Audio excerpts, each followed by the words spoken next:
Hello, welcome to my channel all exams. इस video में हम एमटीएस 2023 के जीके जीएस के सभी प्रश्न करेंगे। इसी के साथ अगर आप चैनल पर नए हो तो चैनल को सब्सक्राइब जरूर करना। पहला प्रश्न है, रोपण कृषि के मुख्य क्षेत्र विश्व के कौन से प्रदेशों में पाए जाते हैं? इसका करेक्ट आंसर हो जाएगा उष्णकटिबंधीय। फर्स्ट ऑप्शन हमारा करेक्ट आंसर हो जाएगा उष्णकटिबंधीय। अगला प्रश्न देखते हैं, 5 अप्रैल 2022 से संघ लोक सेवा आयोग यूपीएससी के अध्यक्ष कौन है? इसका करेक्ट आंसर हो जाएगा डॉक्टर मनोज सोनी। और हाल ही में यूपीएससी के नए अध्यक्ष बनी है प्रीति सूदन। प्रीति सूदन, तो ये पॉइंट भी हमें ध्यान में रखना है, ये भी पूछा जा सकता है। अगला प्रश्न देखते हैं, अंतर्राष्ट्रीय क्रिकेट परिषद आईसीसी पुरुष क्रिकेट विश्व कप 2023 की मेजबानी किसने की थी? इसका करेक्ट आंसर हो जाएगा फोर्थ ऑप्शन भारत। आईसीसी पुरुष क्रिकेट विश्व कप 2023 की मेजबानी की थी भारत ने। फोर्थ ऑप्शन हमारा करेक्ट आंसर हो जाएगा। अगला प्रश्न है, निम्नलिखित में से कौन वाद्य यंत्र सरोद बजाने के लिए प्रसिद्ध है? जाकिर हुसैन, अमजद अली खान, बिस्मिल्लाह खान, रविशंकर। इसका करेक्ट आंसर हो जाएगा सेकेंड ऑप्शन अमजद अली खान। इनका संबंध हो जाएगा सरोद से। और जाकिर हुसैन, इनका संबंध हो जाएगा तबला से। जाकिर हुसैन को 2024 में ग्रैमी पुरस्कार से भी सम्मानित किया गया था, तो ये पॉइंट भी हमें ध्यान में रखना है। अब देखना, पहला प्रश्न है, रोपण कृषि के मुख्य क्षेत्र विश्व के कौन से प्रदेशों में पाए जाते हैं? इसका करेक्ट आंसर हो जाएगा उष्णकटिबंधीय। फर्स्ट ऑप्शन हमारा करेक्ट आंसर हो जाएगा उष्णकटिबंधीय। अगला प्रश्न देखते हैं, 5 अप्रैल 2022 से संघ लोक सेवा आयोग यूपीएससी के अध्यक्ष कौन है? इसका करेक्ट आंसर हो जाएगा डॉक्टर मनोज सोनी। और हाल ही में यूपीएससी के नए अध्यक्ष बनी है प्रीति सूदन। प्रीति सूदन, तो ये पॉइंट भी हमें ध्यान में रखना है, ये भी पूछा जा सकता है।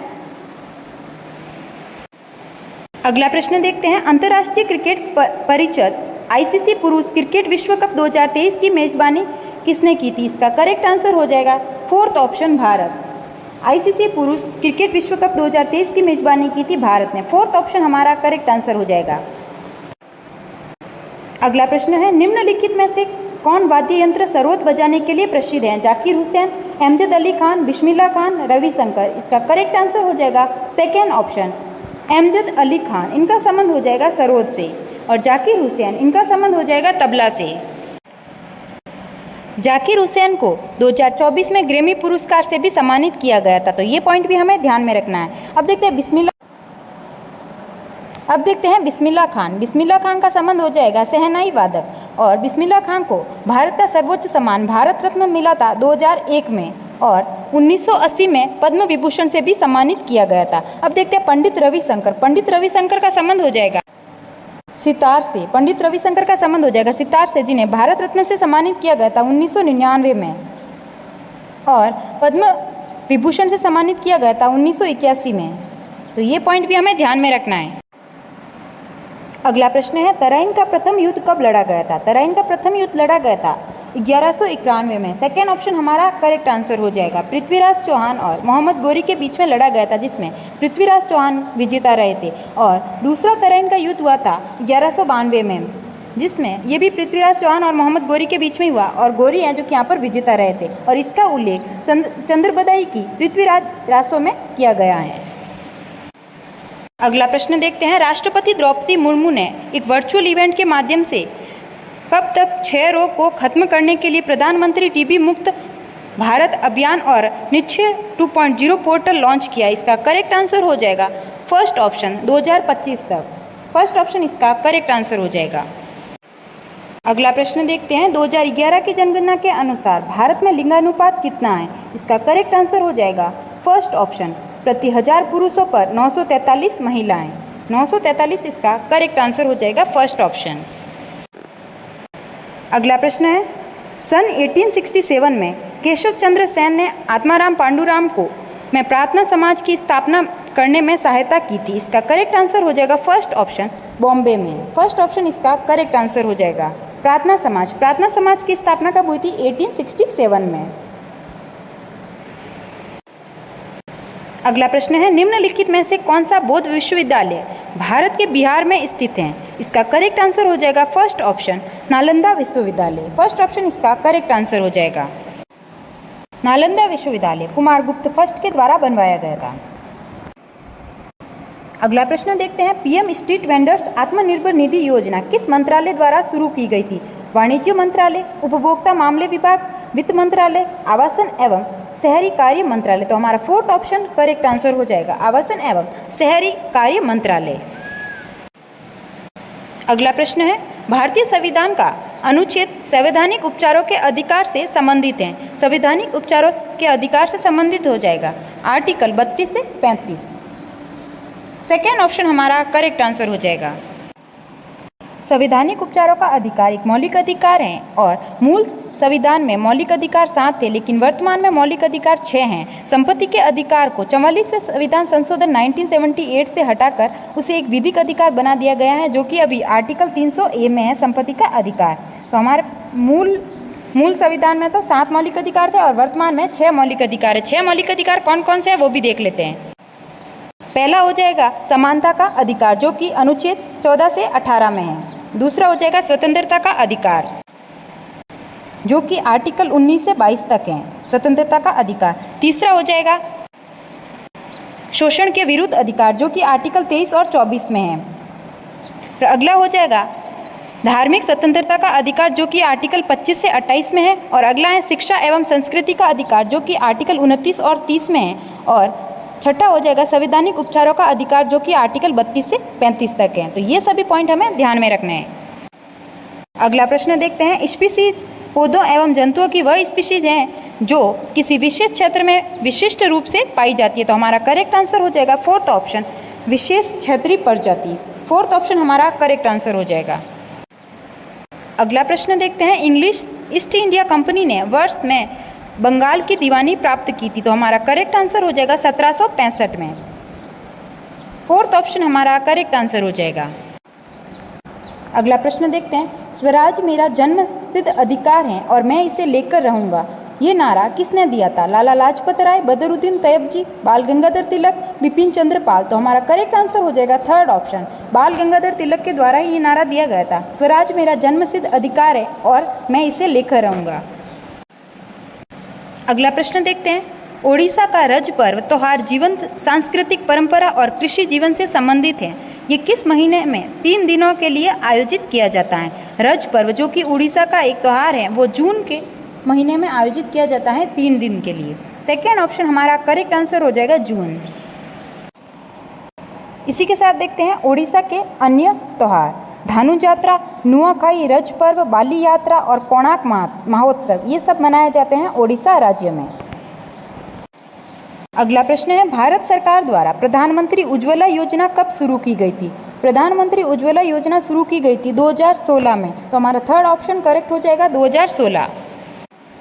अगला प्रश्न देखते हैं, निम्नलिखित में से कौन सा विषय भारतीय संविधान की राज्य सूची के अंतर्गत आता है? राज्य सूची के अंतर्गत आता है, थर्ड ऑप्शन हमारा करेक्ट हो जाएगा कृषि। कृषि इसका करेक्ट आंसर हो जाएगा। भारतीय संविधान में कुल 12 अनुसूची हैं, जिसमें से 7वीं अनुसूची है जो कि केंद्र और राज्यों के बीच विषयों का बंटवारा करती हैं। तो 7वीं अनुसूची के अंदर ही 3 सूची आती है, संघ सूची और राज्य सूची और समवर्ती सूची। तो हमारे पास संघ में है जो कि कानून बनाता है केंद्र सरकार, और राज्य सूची में कानून बनाता है राज्य सरकार। समवर्ती सूची में कानून है जो कि केंद्र और राज्य दोनों बना सकते हैं। अब देखते हैं राज्य सूची। राज्य सूची में कौन कौन से आ जाते हैं? पुलिस, जेल, स्थानीय शासन, कृषि, इन सब का संबंध हो जाएगा राज्य सूची से। अब देखते हैं संघ में एग्जाम्पल हो जाएंगे, जैसे कि विदेश की प्रतिरक्षा, विदेशी मामले, युद्ध, रेल, डाक, ये सब आते हैं संघ वाले में। और समवर्ती सूची में आ जाएंगे शिक्षा, कानून, दीवानी एवं फौजदारी, विवाह, तलाक, इन सब का ये सब एग्जाम्पल हो जाएंगे समवर्ती सूची के। तो ये सभी पॉइंट हमें ध्यान में रखने हैं। अगला प्रश्न देखते हैं। अगला प्रश्न है, पुंगचोलोम आमतौर पर धार्मिक शुभ अवसरों पर गीतों और ढोल के ताल पर किया जाता है। ये प्रसिद्ध रूप से निम्नलिखित में से किस राज्य में किया जाता है? मणिपुर, महाराष्ट्र, केरल, उत्तर प्रदेश। हमारा करेक्ट आंसर हो जाएगा मणिपुर राज्य में। फर्स्ट ऑप्शन हमारा करेक्ट हो जाएगा मणिपुर। मणिपुर में लाई हरोबा और संगई महोत्सव, ये दोनों भी मणिपुर में मनाए जाते हैं। महाराष्ट्र में हो जाएगा गुड़ी पड़वा और काला घोड़ा महोत्सव। इसी के साथ देखते हैं केरल में मकर विलक्कू, तिरुचुरपुरम, अटुकल पोंगल, थय्यम ओणम, इन सब का संबंध हो जाएगा केरल राज्य से। उत्तर प्रदेश में मनाया जाता है कजली महोत्सव, ताज महोत्सव, गंगा महोत्सव और बटेश्वर मेला। तो ये सभी पॉइंट हमें ध्यान में रखने हैं। अगला प्रश्न है, इस प्रसिद्ध भारतीय शास्त्रीय नृत्यांगना को पहचानिए। वह भरतनाट्यम और ओडिसी नृत्य शैली दोनों की गुरु हैं। उन्हें वर्ष 1987 में संगीत नाटक अकादमी पुरस्कार मिला है। तो भरतनाट्यम और ओडिसी दोनों से संबंधित है सोनल मानसिंह का संबंध। तो हमारा थर्ड ऑप्शन करेक्ट आंसर हो जाएगा, जिन्हें 1987 में संगीत नाटक अकादमी पुरस्कार से भी सम्मानित किया गया था। सोनल मानसिंह को पद्म विभूषण से भी सम्मानित किया गया 2003 में। तो ये पॉइंट भी हमें ध्यान में रखना है। इसी के साथ देखते हैं मृणाली साराभाई। इनका संबंध हो जाएगा भरतनाट्यम शास्त्रीय नृत्य से, जो कि तमिलनाडु का एक शास्त्रीय नृत्य है। और पद्मा सुब्रमण्यम, इनका भी संबंध हो जाएगा भरतनाट्यम से, जिन्हें 2024 में पद्म विभूषण से भी सम्मानित किया गया था। इसी के साथ देखते हैं शोभना नारायण। इनका संबंध हो जाएगा कथक से, जो कि उत्तर प्रदेश का एक शास्त्रीय नृत्य है। अगला प्रश्न है, 2022 में लोकसभा में पारित कौन सा विधेयक राष्ट्रीय रेल एवं परिवहन संस्थान वडोदरा को गति शक्ति विश्वविद्यालय में बदलने की मांग करता है? तो हमारा करेक्ट आंसर हो जाएगा फर्स्ट ऑप्शन, केंद्रीय विश्वविद्यालय विधेयक। फर्स्ट ऑप्शन हमारा करेक्ट आंसर हो जाएगा। अगला प्रश्न है, प्रसिद्ध Hirakud captive thermal power plant निम्नलिखित में से किस राज्य में स्थित है? तमिलनाडु, आंध्र प्रदेश, उड़ीसा, गुजरात। तो हमारा करेक्ट आंसर हो जाएगा थर्ड ऑप्शन, उड़ीसा राज्य में। अगला प्रश्न देखते हैं, किस अधिनियम के परिणाम स्वरूप महारानी विक्टोरिया, जो ब्रिटेन की शासक थी, 1858 में भारत की मल्लिका की उपाधि के साथ भारत में ब्रिटिश क्षेत्रों की संप्रभु भी बन गई? तो हमारा करेक्ट आंसर हो जाएगा थर्ड ऑप्शन, भारत सरकार अधिनियम 19। फेडरर खेल के एक प्रसिद्ध खिलाड़ी हैं। रोजर फेडरर लॉन टेनिस के एक प्रसिद्ध खिलाड़ी है। तो हमारा फोर्थ ऑप्शन इसका करेक्ट आंसर हो जाएगा lawn tennis. Roger Federer Switzerland के रहने वाले हैं और 2022 में इन्होंने संन्यास ले लिया। अगला प्रश्न देखते हैं, रानी की बाव किस नदी के तट पर स्थित है? रानी की बाव स्थित है सरस्वती नदी के तट पर। फर्स्ट ऑप्शन हमारा करेक्ट आंसर हो जाएगा रानी की बाव, जो कि 100 रुपये के नोट पर भी अंकित है इसका चित्र, और 2014 में यूनेस्को की विश्व धरोहर स्थल में भी इसे शामिल किया गया। इसी के साथ देखते हैं गंगा नदी भारत की सबसे बड़ी नदी है और गंगा की सबसे बड़ी सहायक नदी हो जाएगी यमुना नदी है, जो कि उत्तराखंड के उत्तरकाशी जिले से यमुनोत्री हिमनद से निकलती है और ये गंगा की सबसे बड़ी सहायक नदी हो जाएगी। और यमुना की सहायक नदियाँ हो जाएगी चंबल, बेतवा और कैन। अब देखते हैं कृष्णा नदी है, जो कि पश्चिमी घाट के महाबलेश्वरम चोटी से निकलती है और कृष्णा की सहायक नदियाँ हो जाएगी घाटप्रभा, मालप्रभा, तुंगभद्रा, भीमा, मूसी। तो ये सभी फैक्ट हमें ध्यान में रखने हैं। अगला प्रश्न देखते हैं।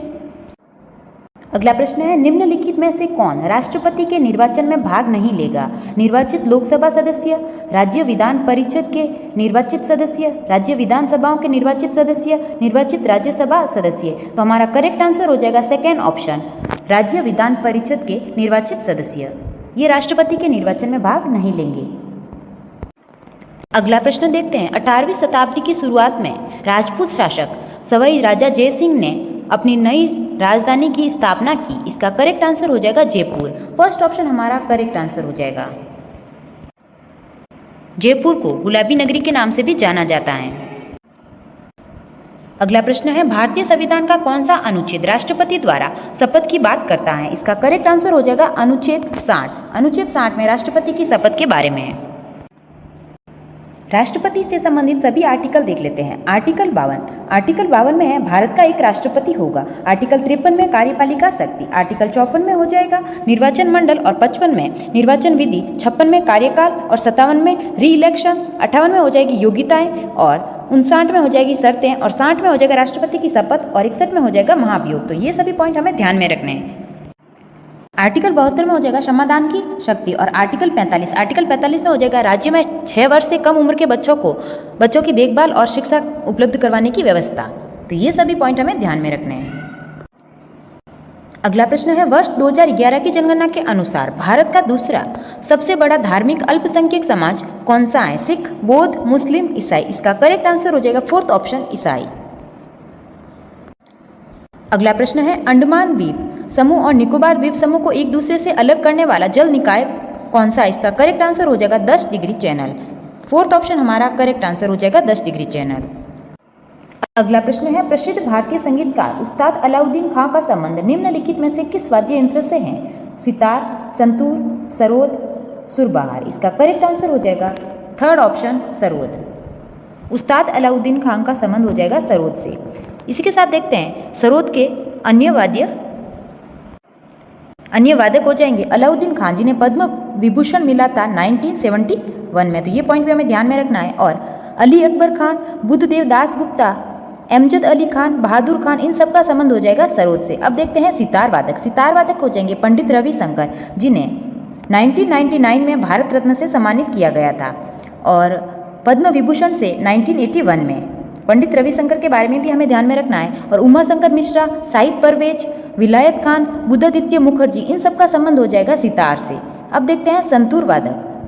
संतूर वादक हो जाएंगे शिव कुमार शर्मा, जिन्हें 2001 में पद्म विभूषण से सम्मानित किया गया। भजन सोपारी, तो शिव कुमार शर्मा और भजन सोपारी, इन दोनों का हॉर्नबिल महोत्सव निम्नलिखित में से किस राज्य में मनाया जाता है? हॉर्नबिल उत्सव मनाया जाता है नागालैंड में। नागालैंड, फर्स्ट ऑप्शन इसका करेक्ट आंसर हो जाएगा। इसी के साथ देखते हैं नागालैंड के अन्य त्योहार और उत्सव। नागालैंड में हो जाएगा सेक्रेनई, यमशे, ये सब मनाए जाते हैं नागालैंड में। अब देखते हैं राजस्थान राज्य के। राजस्थान में मनाए जाते हैं गणगौर, ऊंट उत्सव, मरु उत्सव और पुष्कर मेला भी राजस्थान में लगता है। अब देखते हैं लद्दाख। लद्दाख में हो जाएगा लोसर, हेमिस उत्सव। और तमिलनाडु में हो जाएगा थाई पुसम। तो ये सभी पॉइंट हमें ध्यान में रखने हैं।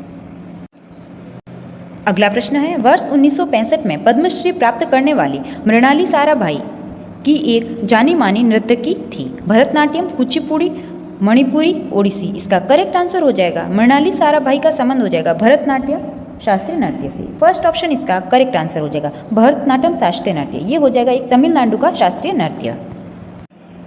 इसी के साथ देखते हैं भरतनाट्यम के प्रमुख नर्तक वैजयंतीमाला और यामिनी कृष्णमूर्ति। यामिनी कृष्णमूर्ति को पद्म विभूषण से सम्मानित किया गया था 2016 में। और सोनल मानसिंह का संबंध भरतनाट्यम और ओडिसी दोनों से हो जाएगा, जिन्हें 2003 में पद्म विभूषण से सम्मानित किया गया था।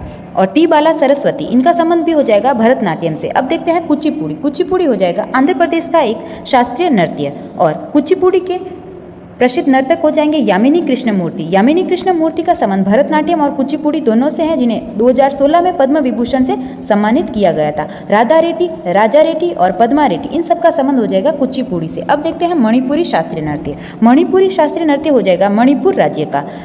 और इनके प्रमुख नर्तक हो जाएंगे जावेरी बहने, दृष्णा, नयना, स्वर्णा और रंजना और गुरु बिपिन सिंह। इन सब का संबंध हो जाएगा मणिपुरी से। अब देखते हैं ओडिसी। ओडिसी हो जाएगा उड़ीसा राज्य का एक शास्त्रीय नृत्य। और ओडिसी के प्रमुख नर्तक हो जाएंगे गुरु केलुचरण महापात्रा, सोनल मानसिंह, माधवी मुदगल।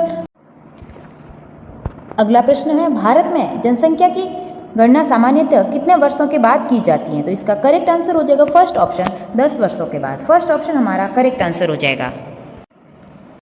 अगला प्रश्न है, गेहूं की खेती किस प्रकार की मृदा में सर्वोत्तम ढंग से होती है? इसका करेक्ट आंसर हो जाएगा सु अपवाहित दुमट मृदा। फर्स्ट ऑप्शन हमारा करेक्ट आंसर हो जाएगा। अगला प्रश्न है, केंद्रक एवं कोशिका झिल्ली के मध्य एक जेली के समान मौजूद पदार्थ को क्या कहते हैं? इसका करेक्ट आंसर हो जाएगा कोशिका द्रव्य। फोर्थ ऑप्शन हमारा करेक्ट हो जाएगा। अगला प्रश्न है, भारतीय संविधान की 8वीं अनुसूची के अनुसार भारत में कितनी आधिकारिक भाषाएं हैं? इसका करेक्ट आंसर हो जाएगा सेकेंड ऑप्शन 22। 8वीं अनुसूची के अनुसार भारत में 22 आधिकारिक भाषाएं हैं। संविधान के भाग 17 में और अनुच्छेद 343 से 351 तक राजभाषा संबंधित प्रावधान है। तो ये पॉइंट भी हमें ध्यान में रखना है। अगला प्रश्न देखते हैं, वर्ष 1835 के अंग्रेजों के शिक्षा अधिनियम के परिणाम स्वरूप को शिक्षा का माध्यम बनाया गया। इसका करेक्ट आंसर हो जाएगा फर्स्ट ऑप्शन अंग्रेजी और उच्च। फर्स्ट ऑप्शन हमारा करेक्ट हो जाएगा। अगला प्रश्न है, भारतीय क्रिकेट कंट्रोल बोर्ड की स्थापना कब हुई थी?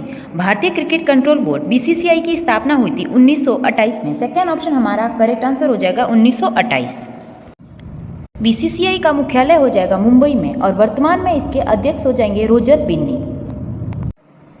अगला प्रश्न है, नवंबर 2022 में प्रधानमंत्री राष्ट्रीय शिक्षुता मेला कितने जिलों में आयोजित किया गया था? इसका करेक्ट आंसर हो जाएगा 199 जिलों में। फर्स्ट ऑप्शन हमारा करेक्ट आंसर हो जाएगा।